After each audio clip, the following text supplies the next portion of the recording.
Ang kwento ni Tomby. Ang kwentong ito ay hango sa totoong buhay. Mula ito sa isa nating tagapakinig. Karanasan ito ni Marshall. Walang eksaktong taon. Probinsya ng Negros Oriental. Nang mga panahong ito, si Marshall ay mula sa isang lumad na angkan sa lugar na pangunguha ng pulot sa mga bahay pukyutan ang kabuhayan. Sa oras na makakuha ng pukyutan, lalo na kung marami ang mapipigang pulot, maibebenta niya ito sa mas mataas na halaga. May suki sa bayan na bibili ng maramihan, kaya't sa oras ng paghahanap ng pukyutan, sinisiguradong marami ang makikita. Pagkatapos ni Marshall sa sakahan, dediretso ito ng gubat upang maghanap. Sinusuot nito ang masukal na bahagi. Hindi nawawala sa tagiliran ang pagkakasukbit ng itak. Proteksyon sa mga ligaw na hayop. Nasa bulsa na rin ng posporo. Ito ang ginagamit kapag nagpapausok. Pampataboy sa mga bubuyog. Isang hapon, minadali na ni Marshall ang pagbungkal ng lupa. Nakapag-iwan na ng bayad ang suki, kaya't nais makakuha kagad ng pulot. Sa kalagitnaan, napansin ang pagdaan ng isang matanda. Hindi pa naman sobrang tanda, ngunit uugod-ugod at umaasa na lamang sa tungkod para makahakbang. Nang matisod ito, dali-daling lumapit upang matulungan. Ngumiti lamang ito at sinenyasan ang binata. Magpepresenta sana si Marshall na ihatid ang matanda. Ngunit ito mismo ang umayaw. Hindi na rin nagpumilit pa ang binata dahil may kailangang tapusin pang gawain. Pagkatapos ng pagbubungkal, inuwi na ang mga kagamitan at nagpaalam sa ama. Hindi naman ito pinigilan, lalo na kung paghahanap ng pulot ang aatupagin. Nag-aagaw ang liwanag at dilim ng mga sandaling yun. Anong oras na rin at malapit ng gumabi. Bago tuluyang pumasok sa gubat, kumuha muna ng tuyong dahon ng niyog para gawing sulo. Sa mga sandaling to, tila may nagturo kay Marshall sa daanan. Dire-diretso lamang siya ng lakad at pagkarating sa unahan, bumungad kagad ang puno ng napakaraming nakalambiting pukyutan sa bawat sanga.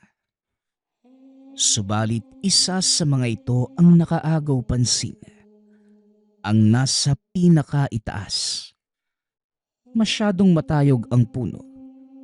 Hirap ding akyatin dahil malapad ang katawan. Kumuha muna ng mga dahon upang magpausok. Nagsipulasan ang mga bubuyog dahil dito. Habang hinihintay na maubos ang mga ito sa paglipad, nakatingalang nag-iisip kung paano aakyatin ang puno. Hindi naglaon, nagka-ideya rin. Tinaga ang bawat gilid upang magsilbing apakan. Dahil dito, matagumpay na naakyat ang puno. At pagkarating sa ibabaw, natigilan nang makita ang pukyutan. Naiiba ito sa lahat dahil kumikinang ang loob na para bang may nakakulong na alitaptap. Dahan-dahan itong inabot at maingat na sinilid sa timbang nakatali sa bewang. Kinuha na rin ang iba hanggang sa mapuno ang timba. Habang abala sa pagkakatas, hindi maalis ang tingin sa pukyutan na magpas sa mga oras na yon. Kumikinang pa rin. Naaaliw ng patayin ang lamparilla at ito ang hinayaang mag-ilaw sa paligid. Hindi naglaon, naging malinaw ang pinagmumulan ng kinang. Isang may kalakihang bato. At nang tignan ng loob, makikita ang isang malaking bubuyog. Nasa hinala niya, ito ang reyna ng mga bubuyog ng pukyutang yon. Kumikinang na parang ilaw na malapit ng mapundi. Iniwanan ni Marshall ang pagkakatas. Binalingan ito ng pansin. Hiniwa ang gitna ng pukyutan at kinuha ang bato. Madulas, kaya't inipit niya ito gamit ang dalawang palad upang hindi mahulog. Inilatag sa baso at tinitigang mabuti. Hindi nagtagal. Dali-dali ring binalikan ang gawain nang dumating ang ama. Tuluyang naudlot ang pagkakatas ng mag-imbita ang ama. Nakasanayan na rin nila ang mag-inom dahil sila na lamang ang magkasama sa buhay. Kahit bata pa si Marshall, tinuruan na ito ng ama kung paano lumaklak para kahit papano may pagkakaabalahan sa mga libreng oras.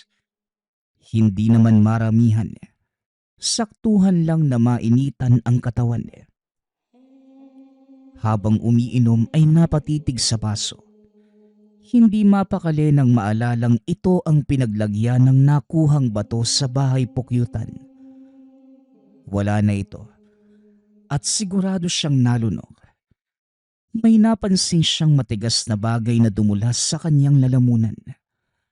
Ano pa nga ba yun? Walang dudang ito nga ang bato.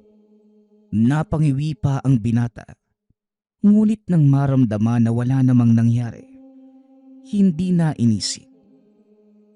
Kinabukasan madaling araw pa lang, nagbubungkal na ng lupa itong si Marshall.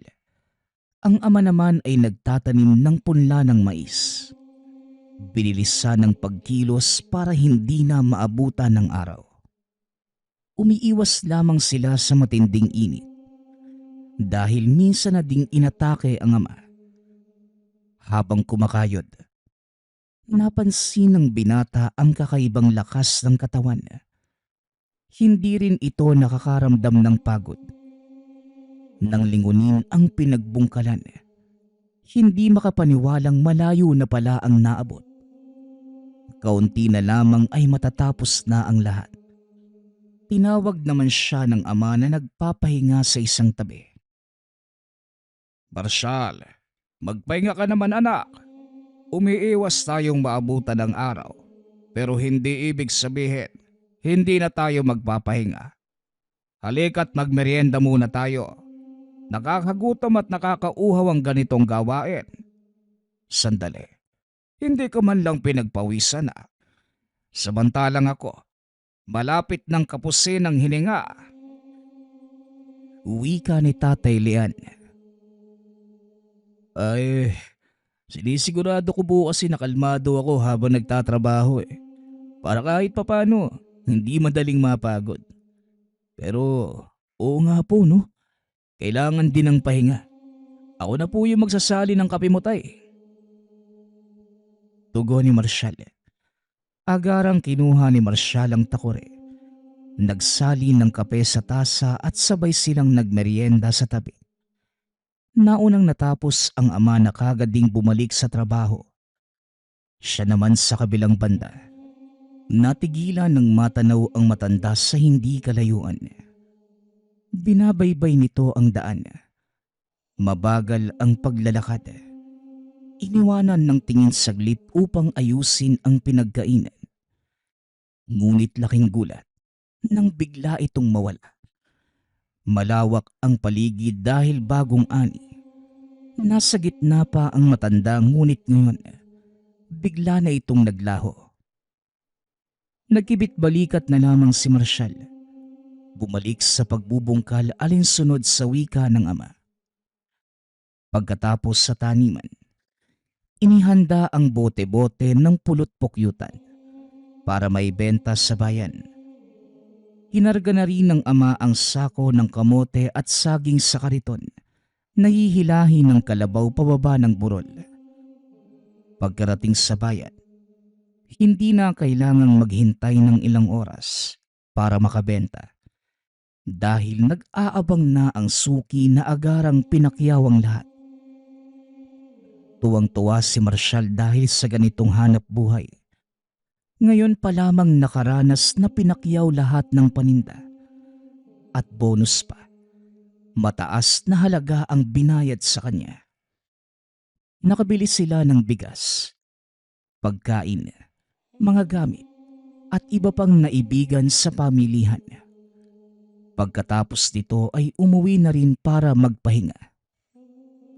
Habang nakasampa sa duyan sa lilim ng puno, biglang sumagi ang paglunok ng bato. Kinapapa ang lalamunan hanggang tiyan. Nagbabaka sakaling masipat ang bato. Napabuntong hininga na lamang ang binata. Maliit lang naman yun pero nakakabahala. Hindi ko alam kung ano yung bagay na yun kaya syempre kakabahan ako. Di pa ako tumatae. Kaya sigurado kung nasa tiyan ko pa yun. Sana lang talaga mailabas ko mamaya. Hindi nagtagal. Narinig ang ingay ng kalabaw. Otomatikong tumakbo papunta sa pastulan. Naabutan ang mga rebeldeng nasapilitan itong kinakatay. Hindi naman nila pagmamay-ari ang kalabaw.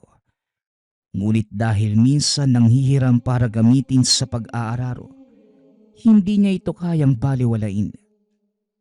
Lalong humigpit ang pagkakakuyom ng kamao. Malaki ang pagkakangiti ng mga rebelde habang nag-aagaw buhay ang kalabaw. At nang tuluyang maitumba, dito na kumilos si Marshall. Hinubad ang pang-itaas na damit upang ipangtakip sa muka. Pagkatapos ay inagaw ang atensyon ng mga ito. Hoy, grabeng gutom naman yan mga pare. Ilang taon ba kayong hindi nakakain? Para kalabaw yung itumba nyo.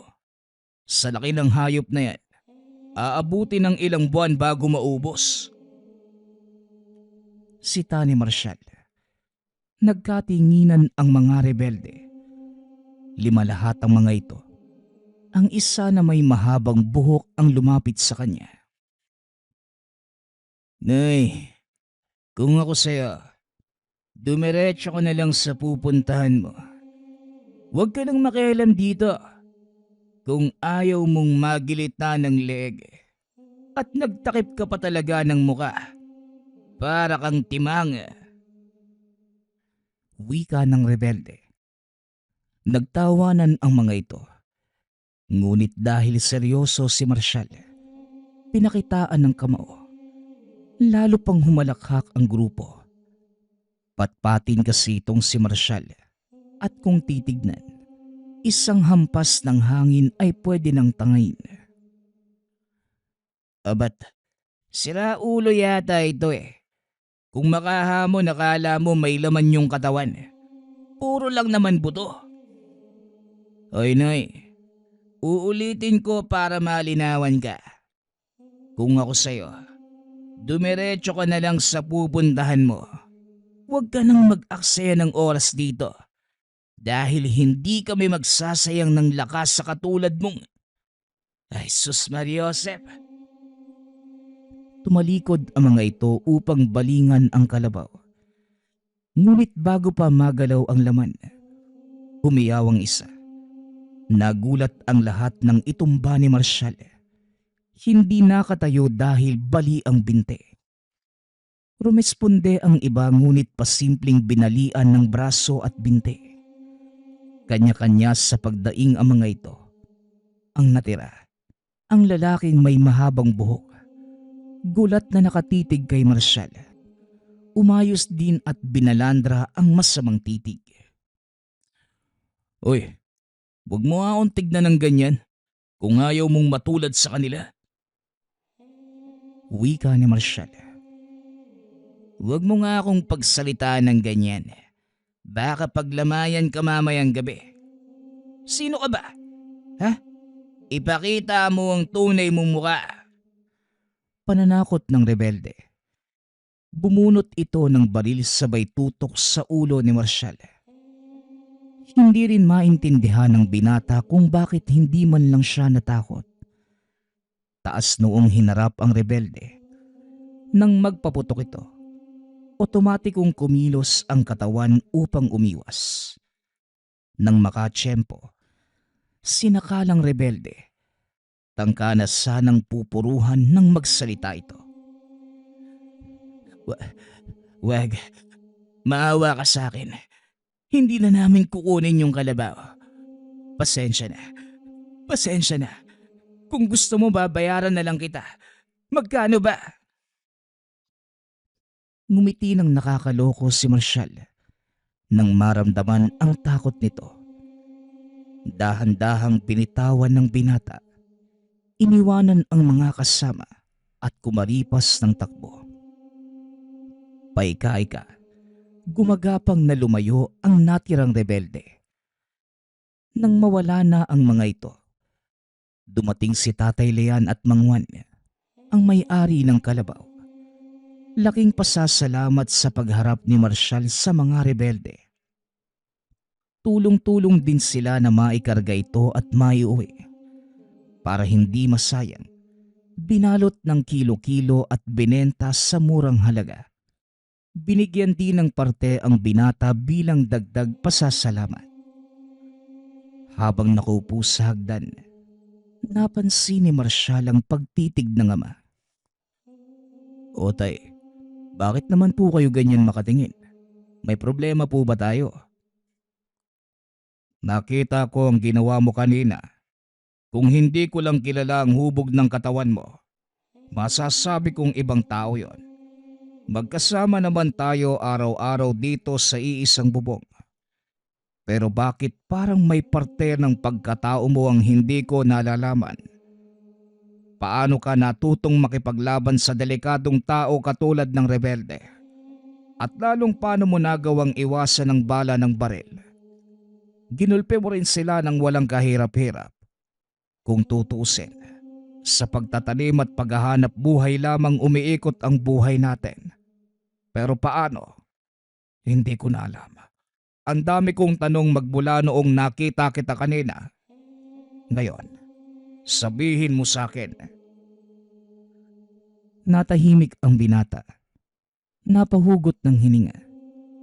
Hindi naman siya nakaramdam ng kaba sa mga tanong.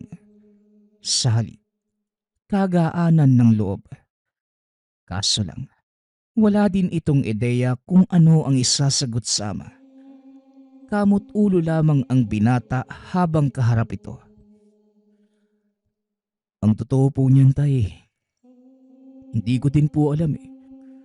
Nung naabutan kong sapilitan nilang kinakata yung kalabaw ni Mang Juan, nakaramdam ako ng galit at kagustuhang ipagiganti kaya yon.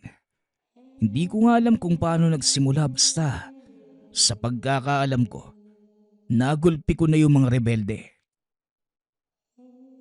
Ay nako, ang dami ko nang iniisip dumagdag pa yung ginawa mo kanina. Ang mabuti lang doon, tinakpan mo yung pagmumukha mo. Sa ganong paraan mahihirapan silang makilala ka. Kung sakali mang bumalik para magigante. Sa susunod, huwag ka nang makialam para walang problema. Ayos ba yun, anak? Tumango lamang si Marshall bilang pagsagot. Makalipas ang ilang oras, mag-isa na lamang si Marshall na nag-aayos ng kamote sa silong. May dingding kaya't ligtas pa rin kahit 10 oras na ng gabi. Hindi naglaon. Umalingaw-ngaw ang ingay. Nagmumula naman sa baka at mga manok. Otomatikong kumilos muli ang katawan ng binata. Nagbago ang pakiramdam. Kagustuhang alamin ang nangyayari. Yon ang nasunod. Natagpuan na lamang ang sariling nakatanaw sa grupo ng mga rebelde na tinatangay ang mga manok at baka. Nang bilangin hindi naman umabot sa 10. Sinigurado muna ni Marshall na makakarating sa unahan kung saan malayo sa bahay-bahay. Humarang siya ng nasa kalagitnaan na ng taniman bago tuluyang marating ang bundok. Nagulat ang mga ito. Agarang itinutok ang mga armas sa binata. Buwiset. At sino ka naman? Noong nakaraan may humarang din sa amin eh. Punyemas, ito pala ang binatang humarang sa amin eh. Hindi maganda to. Malakas yan. Nakilala ni Marshall ang nagsasalita. Ito yung rebelde na may mahabang buhok. Nagtago sa likod ng mga kasamahan. Isang binata lang, natatakot ka na? Hoy, ilang dekada na tayo sa pagiging rebelde. Kung sino-sinong makapangyarihan yung nakaharap natin at nagawang patumbahin. Tapos sa isang binata naduduwag ka? O sige, tumawa lang kayo. Tignan natin kung makakatawa pa kayo kapag nagpakitang gilas na ang binatang yan. Tama siya. Mabuti siguro kung makinig kayo sa kanya para hindi na tayo umabot sa punto na may mapuruhan pa sa inyo. Ibalik niyo ang mga manok at baka. Alam mo, hindi kami naging rebelde para maging sunod-sunuran sa nais ng binatang katulad mo. Kaya iho, ukti ka na lang at matulog. Huwag masyadong makialam sa iba. Ito ang madalas na ikapapahamak mo eh. Sige na, habang mabait pa ako. Natatawang umiling si Marshall. Natigilan ang grupo sa kilos niyang yun. Nagawang sumabay at biglang sumugot. Otomatikong umandar ang pagiging maliksi ng binata. Mabilis na nailagan ang bawat pag-atake. At nang makagante, siniguradong mapupuruhan ang mga ito. Sumapul ang kamao sa bibig. At sa bawat suntok, dalawa lamang ang patutunguhan. Pagkahilo o hindi naman pagkatumba. Bumulot na ng barilang isa. Nagpakawala ng putok ngunit mabilis pa sa kidlat na nakailag si Marshall. Pinaghalong gulat at pagkamangha ang makikita sa mukha ng mga kalaban. Nakuha pang magtanong kung paano ito nagawa. Ngunit suntok lamang ang sinagot ng binata. Ang natira, yung rebelde na may mahabang buhok na nagpakilalang si Pekto. Agarang sinabi ang pangalan dahil sa takot. Ito ang nagpresentang ibalik ang tinangay na mga hayop. Sinamahan pa ito ni Marshall upang makasigurado. Pagkatapos, maamong nagtanong kung pwede na ba siyang umalis. May naisip namang kalokohan ang binata. Sa oras na magkita tayo ulit, siguraduhin mong may bibigay ka sa akin ha? Dahil kung wala, baka maisipan kong bawasan yung mga ngipin mo. Ayos ba yan? Parang tutang tumango ang rebelde. Kumaripas ng takbo ng payagang umalis. Natatawa na lamang ang binata sa takbo ng mga pangyayari. Pagkabalik, hindi nakaligtas sa ama. Nakaabang sa hagdanan at sinalubong ito ng mga katanungan. Sino nga bang karatista ang sumapi sa'yo para pasimpleng bugbugin ng grupo ng mga rebelde? Mula tayo sa angka ng hindi katapangan pero hindi rin duwag. Pero sumobra naman yata yung galaw mo. Umaming ka nga anak. Ano bang nakain mo para kumilos ka ng ganyan? Itinuring kong kamatayan ang pagharap sa mga rebelde pero ikaw, sa'yo pa sila natatakot. Nang sandaling binanggit ng ama ang tanong na ano ang nakain para kumilos ng ganyan, sumagi sa isip ni Marshall ang bato na mula sa bahay pukyutan. Dali-daling hinanap ang timbang pinaglagyan. Naroon pa din ito. Laking gulat ng mag-ama. Dahil kahit wala ng bubuyog, patuloy pa din itong naglalabas ng pulot. Tay, ito po, yan po yung bahay pukyutan kung saan may nakuha akong bato. Aksidente ko nga pong nalunok yun eh. Pagkatapos nakaramdam ako ng kakaibang lakas. Ni hindi nga po ako napapagod. Tapos yung tapang, sa tingin ko, hinuhugot ko rin sa batong nalunok ko. Sigurado po ko. Sandali lang. Bato mula sa bahay pukyutan. Nalunok tapos biglang nagkalakas. Biglang tumapang. Anak, nakainom ka ba? Palis yata yung alak na tinungga mo eh. Ay nako, tatay talaga ang hilig magbiro. Totoo nga po. May bato dyan sa bahay pukyutan. Nung tinignan ko pa nga po yung loob, nandun yung reyna ng mga bubuyog. Kumikinang pa nga yun tay. Parang ilaw na mapupundi. Kakaiba yun tay. Mahiwaga. Baywaga talaga. Lumakas ka tapos tumapang pa. Ano pa ang kaya mong gawin? Natatawang wika ng ama. Itinuring na biro ang lahat. Napabuntong hininga dahil wala rin siyang matibay na patunay para suportahan ang sinasabi niya. Subalit hindi na bahala dahil alam sa sariling totoo ang sinasabi. Sa paglipas ng mga araw, naguguluhan si Marshall dahil madalas nakikita ang matanda. Sa tansya niya, nasa edad 50 pa lamang, ngunit ang lakad ay sobrang bagal. Mahigpit ang hawak sa tungkod. Ito ang nagsisilbing sandalan. Sa kaparehong daan lamang ito namamataan. Nang magkaoras si Marshall, dali-dali itong sinundan. Ang problema, kahit gaano pa bilisan ang paghakbang ay hindi maabutan. Gayunpaman, nabuti pa rin ng binatang sundan hanggang sa nakarating sa puno kung saan nakuha ang bahay pukyutan. Sa puntong ito, sa bawat sanga ay may makikitang bahay ng bubuyog. Lalong naguluhan dahil hindi pala ito matanda, kundi isang dalaga. Makinis ang balat, matingkad ang mga tenga, kulay asul ang mga mata, at ang mga buhok ay naging maninipis na baging. Sa isip-isip ni Marshall, isa itong engkantada. Tama ang iyong hula, binata. Isa nga kong engkantada.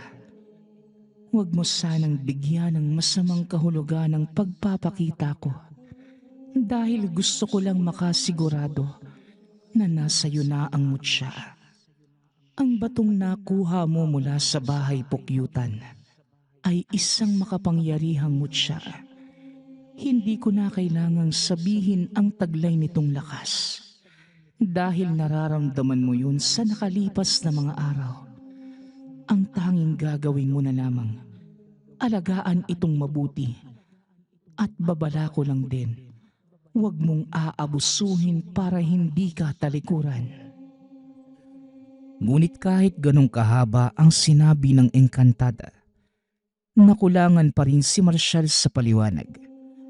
Masyado pa itong maraming tanong kaso biglang naglaho ang nilalang. Sa puntong ito, malinaw na sa kanya na nagmula sa nalunok na bato ang pambihirang tapang at lakas na nararanasan. Subalit hindi sapat ang sinabi ng engkantada para maglaho ang katanungan sa isip. Sa pagdaan ng panahon, hindi na nakita pa ni Marshall ang engkantada o kahit ang anyo nito bilang matanda. Kasabay naman ito ang pagkamangha sa bigay na swerte ng mutya.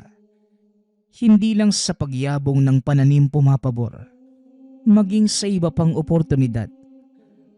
May dumating na balita mula sa mga kaanak na nakapagtrabaho sa abroad. Balak kunin si Marshall upang paaralin doon. Ngunit tumanggi ang binata dahil hindi magawang iwan ang ama.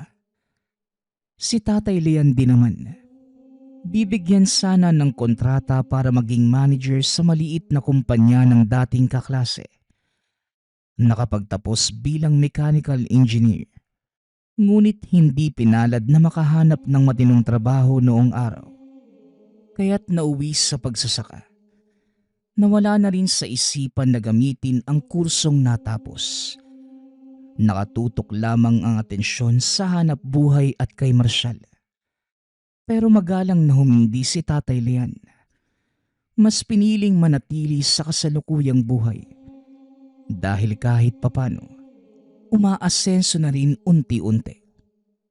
Nakapagpatayo ng maayos na tirahan. Meron na ring baboyan, manukan, kambingan at malawak na lupaing sakahan. Nang makapag-ipon, bumili ng lote upang maidagdag sa mga ari-arian.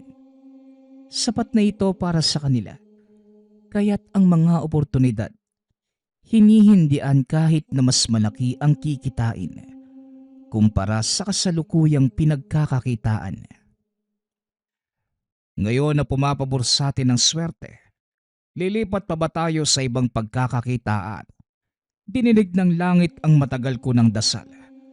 Kaya ngayon na dumating, hindi na dapat pang pakawalan. Pero anak, may hindi pa ako naiintindihan sa'yo. Habang tumatagal parang lumalakas ka, ni hindi ko nakitang nagpahinga ka matapos ang mahabang araw na pagtatrabaho sa taniman. Ano ba talaga? Ito pa rin ba yung bato na sinasabi mong nakuha sa bahay pukyutan? Oo nga po tay, ayaw nyo naman pong maniwala. Total na pag-usapan na rin naman natin ngayon. Ipagtatapat ko na po sa iyo yung tungkol sa engkantadang nakasalamuha ko.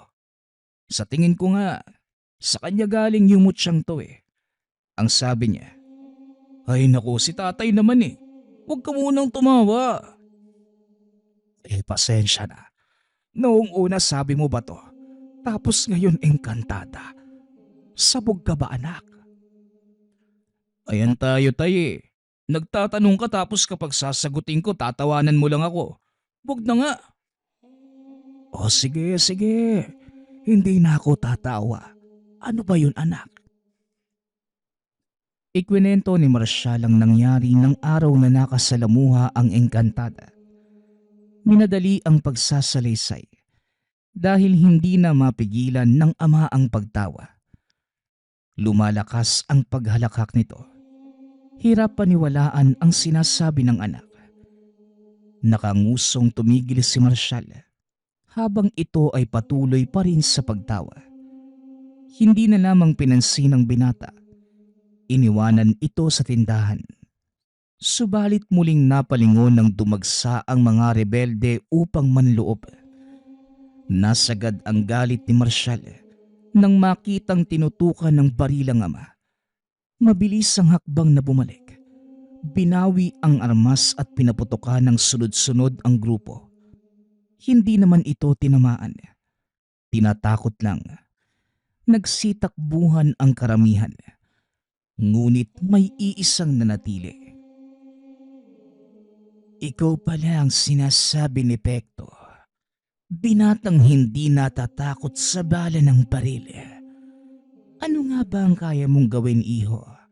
Magmula kasi noong madinig ko ang tungkol sa'yo, napapaisip ako kung ano ang mga kakayahan mo. Magkasama pala kayo ni Pekto. Kamusta mo nga bala ako sa kanya? Hindi na siya nagpakita sa akin eh.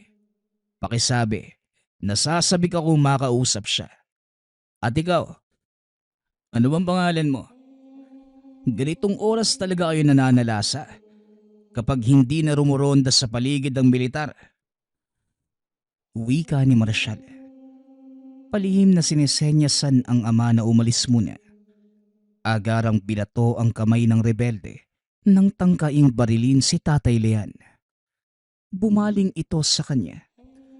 Masama ang titig. Magaling. Magaling. Paano nga bang hindi? May hawak ka namang mutya, hindi ba? Nararamdaman ko ang enerhiya nito mula sa katawan mo. Nalunok mo yata ano? Pero ano nga ba ang kaya mong gawin bukod sa pag-ilag at pag-iwas? Pambubugbog? May alam ka pa bang gawin? Gusto mo subukan natin? Makahulog ang wika ng rebelde.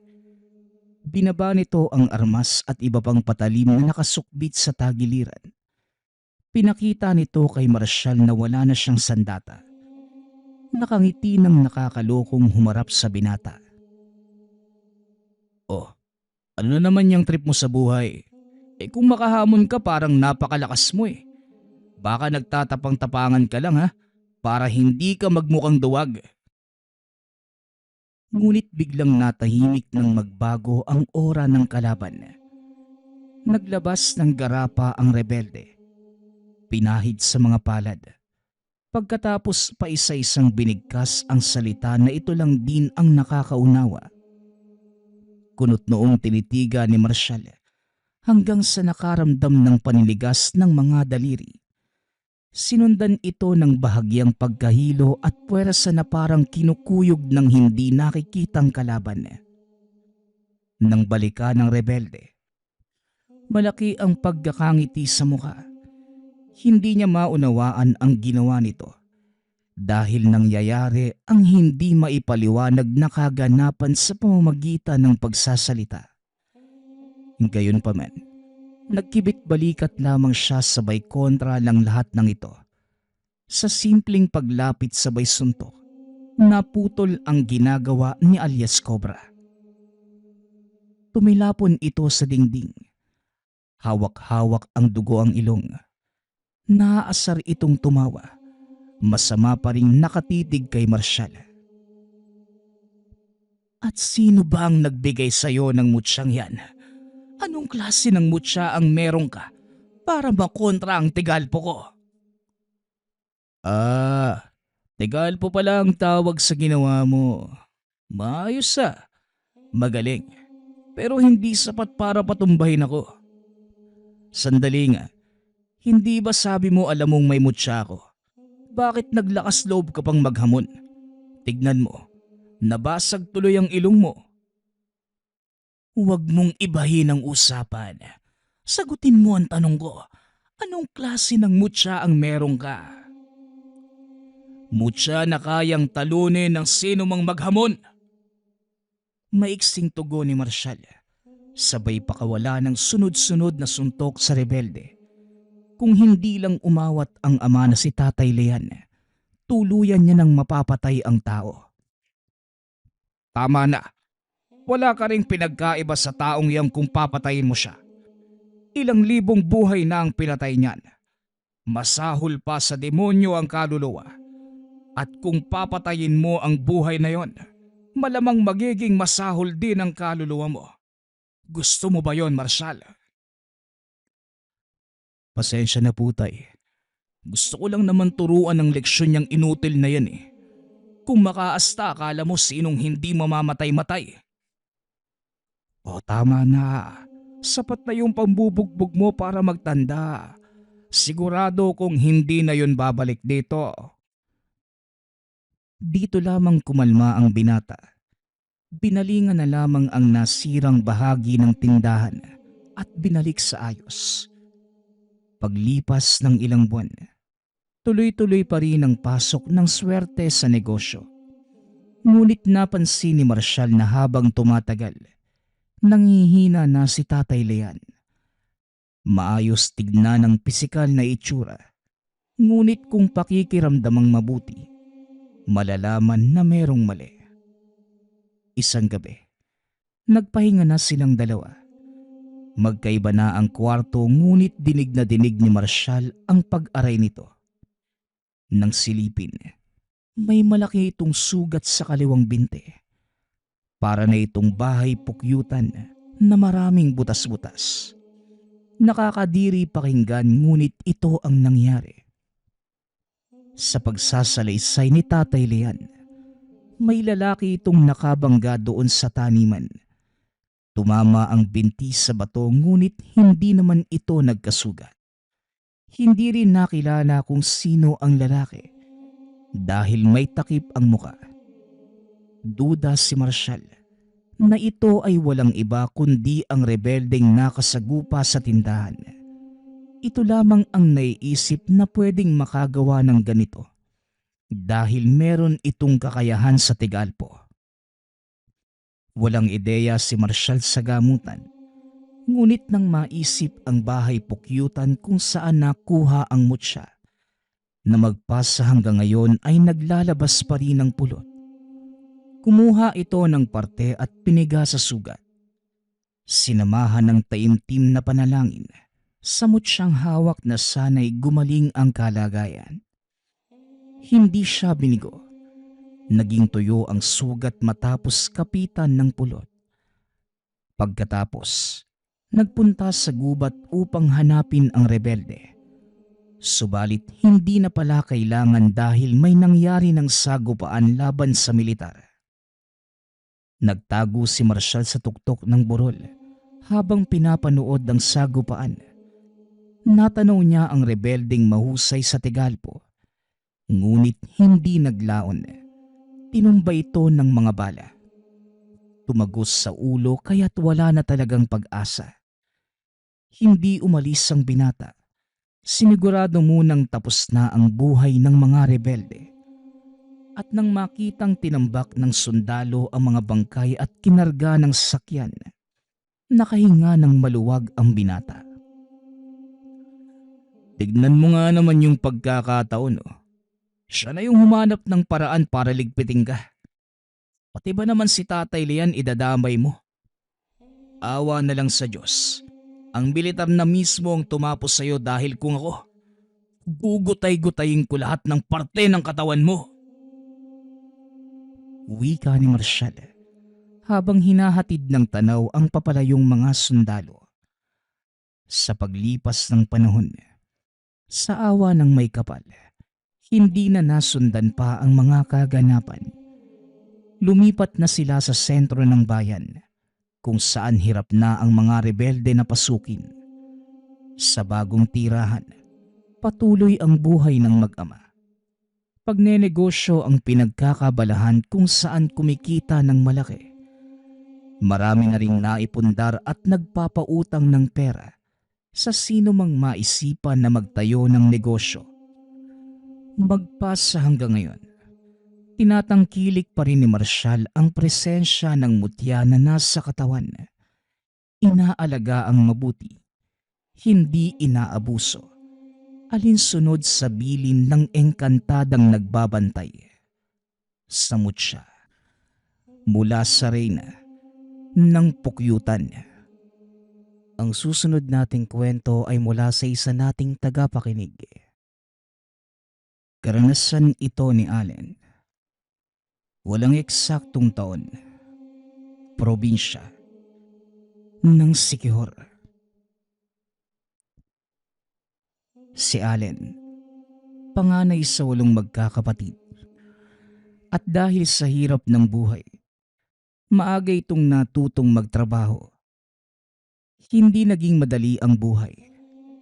Minsan kulang pa ang kinikita ng ama sa pagtatrabaho sa bukid. Kaya si Allen ay nagpasya ng tulungan ang pamilya. Sa halip na magtagal sa pag-aaral, mas piniling sumama sa mga mangingisda. Doon niya natutunan ang buhay sa dagat. Ang malamig na simoy ng hangin, ang malakas na alon, at ang mga gabing tanging mga bituin ang ilan sa mga saksi sa kanilang paglalaot. Sa isa sa mga biyahe, nakilala ni Allen ang isang binata na tubong Siquijor, si Eric. Kakaiba ang binatang ito sa lahat ng mangingisdang nakasama. Marami itong alam sa mga pamahiin. Mga kwento tungkol sa mga nilalang na hindi nakikita ng karaniwang mga mata. Ayon sa kanya, may mga lugar sa dagat na binabantayan ng mga espiritu at may mga bagay na hindi dapat galawin ng tao. Ngunit para kay Allen, mga lumang kwento lamang ito. Isang araw, habang nasa laot ang kanilang bangka, napansin nila na halos walang mahuli. 2 araw na silang naghahagis ng lambat, ngunit halos wala pa ring isdang nahuhuli. "Ano ba yan, pare? Parang binamalas yata tayo ngayon ah." Wika ni Allen. Ganun talaga pare. Hindi naman palaging nasa atin yung swerte. Habang nag-uusap ang dalawa, may napansin si Eric sa malayo. Tignan mo yun oh. Sa hindi kalayuan, may isang bangka na mukhang nagpapasabog sa dagat gamit ang dinamita. Kaya naman pala wala tayong mahuling isda. Dahil dito, nagpasya ang kapitan ng bangka na bumalik na lamang muna sa pantalan. Pagkarating doon, bigla itong niyaya ni Eric.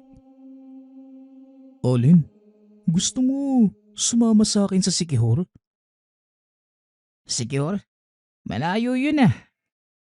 Oo, pero maganda doon. Saka meron akong ipapakita sa'yo. Dahil wala namang ibang gagawin, sumang-ayon ang binata. Kinabukasan, nagsimula ang kanilang mahabang biyahe. Mula Negros ay nagbus sila papuntang Dumaguete. Mula roon, sumakay sila ng barko papuntang Sikihor. Halos maghapon ang naging biyahe. Pagkarating sa tahanan nila Eric, halos hindi na makalakad si Allen sa pagod. Pare, parang nalasog yung bituka ko sa biyahe ah. Ganun ba? Pero sabi ko sa'yo, sulit yan. Pagsapit ng gabi, naglakad sila sa dalampasigan. Tahimik ang dagat. Ang mga alon ay dumadapos sa buhangin na parang mga bulong. Habang naglalakad, may napansin si Allen. May isang batong kumikinang sa buhangin. Parang may sarili itong liwanag. Pare, tignan mo yun oh. Lumapit si Eric. Biglang nanlaki ang mga mata. Teka, hindi yan karaniwang bato. Ano ba yan? Sa tingin ko, mutya yan ng karagatan. Dagdag pa ni Eric. Ang mga mutya ay bihirang bagay na pinoprotektahan ng mga elemento ng dagat. Sinasabing nagbibigay ito ng swerte sa sino mang piniling may-ari. Ngunit habang tinitignan nila ito, may napansin si Eric. Pare, may nakatayo sa likod mo. Pagkalingon ni Allen, wala naman itong nakita. Ngunit si Eric ay nakatingin sa dagat na parang may tinitignan.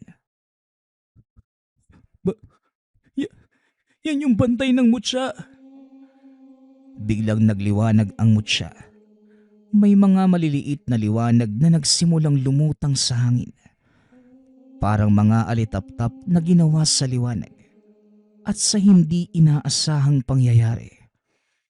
Kay Allen lumapit ang mga ito. Pare, mukhang ikaw ang napili. Ako? Hindi nga ako naniniwala sa mga ganyan. Hindi ikaw ang pumili, kundi yung mutya. Dinampot ni Allen ang mutya. Nang sandaling hinawakan niya ito, may naramdaman itong kakaibang init sa palad. Para ding may mga bulong na dumaraan sa hangin. Makalipas ang ilang araw, bumalik sila sa Negros. Muling naglaot ang bangka. Madilim ang dagat na madaling araw na yon. Nakatayo si Allen sa unahan ng bangka. Bigla na lamang parang may nadinig siyang bulong sa isipan. Tila may nagsasabi kung saan sila dapat maghagis ng lambat. Bigla itong napasigaw. Eric, ibaba niyo na yung lambat! Sumunod naman ang lahat. Ilang oras nilang binabad ang lambat at pagsapit ng umaga, hinila nila ito. Halos hindi makapaniwala ang lahat. Napakaraming isda ang nahuli. Halos 1 tonelada. Mula noon ay tuloy-tuloy ang swerte ni Allen sa dagat. Nakabili ito ng sariling bangka at hindi nagtagal. Nadagdagan pa ito. 1, 2, 3, hanggang sa umabot sa 10 bangka ang kanyang pag-aari. Ngunit hindi niya nakalimutan ang kaibigan. Binahagi niya ang tagumpay kay Eric. Tumulong din siya sa mga mahihirap na mangingisda sa Negros. At sa paglipas ng mga taon, nagkaroon nito ng sarili niyang pantala ng isda. At ang mga huli nila ay umaabot na sa ibang bansa. Ngunit kapag tinatanong kung paano nagsimula ang lahat, isang bagay lamang ang sinasabi. Ang lahat ng ito ay nagsimula sa isang bagay na natagpuan sa isang madilim na gabi sa Siquijor at sa isang bagay na natagpuan sa buhangin ng dagat. Ang mutya ng karagatan. Nagpapasalamat nga pala ako sa lahat ng sumusuporta sa ating channel. Nawa ay patuloy niyong suportahan at pakinggan ang ating mga kwento. Hanggang sa muling pakikinig. Paalam.